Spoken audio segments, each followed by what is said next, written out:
Hello, welcome. Good morning, good afternoon, and good evening.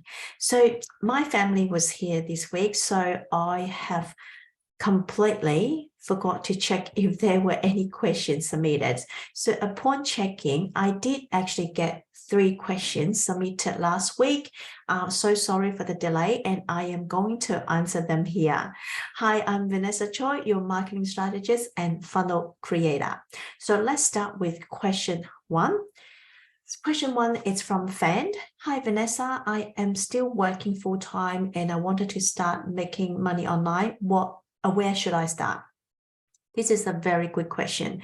I am not sure if you refer to coaching or e-commerce, as there are many different ways to actually make money online. And you can have your e-com store selling physical products, or digital store selling digital products, or your Etsy store, and you can also be an affiliate selling other people's products and services. And also, of course, you can have your own coaching program. So first of all, you have to decide what you want to do and who are your audience. So in coaching and consulting, usually there are 3 categories that have demand and people want help in this area. So anything to do with health, wealth, and relationship, and you are halfway there. I'm not saying that you can't go over these 3 categories. It just all depends on how you position it. And my upcoming program will teach you how to position your business and create an irresistible offer. So stay tuned. So question 2, it's from Kelly. Hello, I am doing one-on-one at the moment as a confidence coach. I can get people to jump on a discovery call, but I struggle to close. Any tips? This is such a good question. And first of all, I have to say congratulations, because you can actually get people jump on a discovery call with you.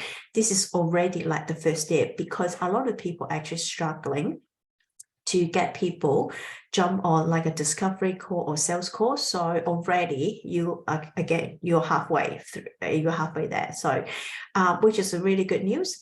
And as a coach, it is important to have a few power questions, and it is how you frame the conversation. Of course, it's still not 100% because it again goes back to your offer. However, you want your potential clients to answer their own questions. It's way more powerful than you telling them. So for example, what's holding you back?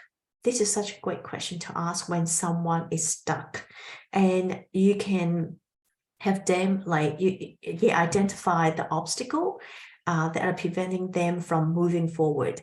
It also gives you an idea if you could help them. If they say, for example, money is a problem, I need help, but I can't afford a coach. I can only have, let's say, $200 to spare.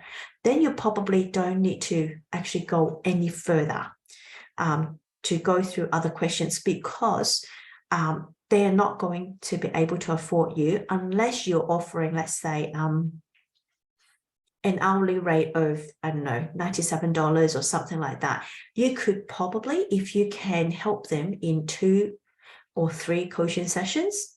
Okay, so, but I think with a lot of one-on-one coaching, probably $200 is not enough.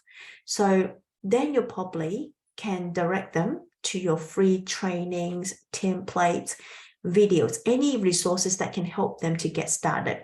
They can always come back when they are ready. I am like a person that is no to ask people to get a loan or max out to their credit card just to get into a coaching program. So I would never ask potential clients to do that. So if they are not ready yet, then I tell them I've got free resources. They can go and have a look. If there's any question, they can always come to my free group to actually ask questions. Okay, I think if they're not ready, that means that they're not ready. So I will not actually push if money is the problem, because at the end of the day, I want to make sure that they have money to put food on the table. Okay, that is the things that, I do not want to actually, ask them to pay more than they can afford. Okay. Another powerful question will be, what do you need to do to make this happen? Some people already have an answer in mind before they jump on a call with you. They wanted to talk to you before they decide, and they want to see what you have got to offer.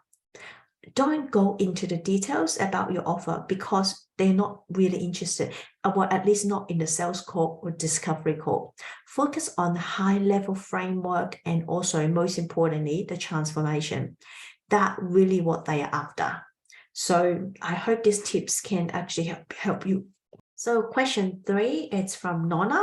Hi, Vanessa. I've been taught to go high ticket. I can see the benefit of not having more clients every month, but I don't feel aligned with offering high tickets. Should I stop doing it? First of all, if you don't feel aligned with your values, then you probably should stop.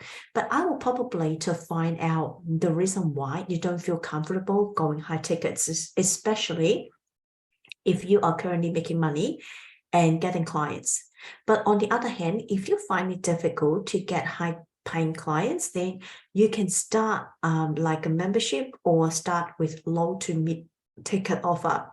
That is no one size fit all strategy. Something worked for someone else doesn't mean that it will work for you and me.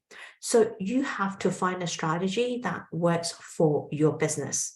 So I hope this actually making sense. So just do an audit or like a review of your business, see where you're at the moment, or is it actually better to offer low to mid ticket offer. So that's all for today's Q&A. If you have any other questions about marketing, automation, tech, or coaching, please send me questions using the link below and I will answer them. We'll try to do this weekly or bi-weekly, depending on how many questions I get every week. So if you enjoy this video, please leave me a comment, subscribe, or following my channel. And I'll speak to you next time. Thank you. Bye.